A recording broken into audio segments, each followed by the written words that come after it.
The next thing we'll be looking at in the pre-colonial political administration of the Hausa land is the legislative functions. How did they go about their making laws? Who made the laws? Who made the laws? What was the things that were put in place when making laws? The first and the most important thing that I want every one of us to remember in this class today is that the Hausas in the pre-colonial time majorly were using the Islamic, or what we call the Sharia law. Every law in Hausa land was based on the Islamic law or the Sharia laws. The Islamic law was the supreme law of the Emirates.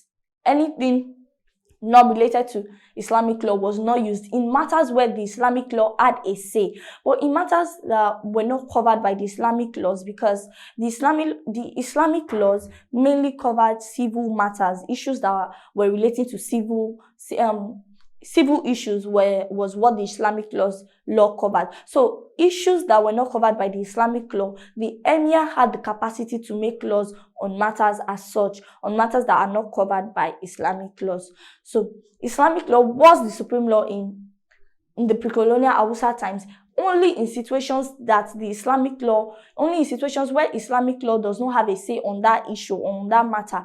That is when the emir would have the capacity to make laws on such issues. And such laws was on issues such as land or criminal acts that were not probably covered in the Islamic laws. The next thing we'll be looking at is how executive functions were carried out in the pre-colonial Hausa, in the Hausa pre-colonial political administration. The next thing we'll be looking at is the executive functions, is how the Hausas in the pre-colonial times carried out their executive functions. The emir was in charge of making policies, enforcing them, maintaining law and order in the Emirates. So it was the emir that was in charge of making the policies, enforcing the policies, and maintaining law and order in the Emirates. So the emir was the one in charge of the executive functions. The emir was also authoritarian and he had absolute powers. You would recall that we said the emir had a number of special advisors, but these special advisors do not have final say on any issues. The emir could choose to ignore or accept the advice of the special advisors. The next thing we'll be looking at is the judiciary functions.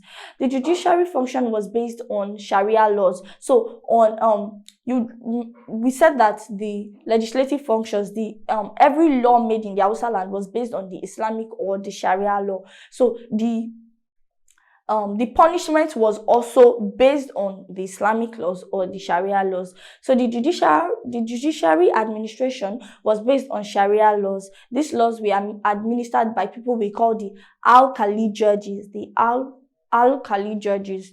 So the Al-Khali judges were the one in charge of pronouncing punishments for offenders, and these punishments were based on the Sharia law.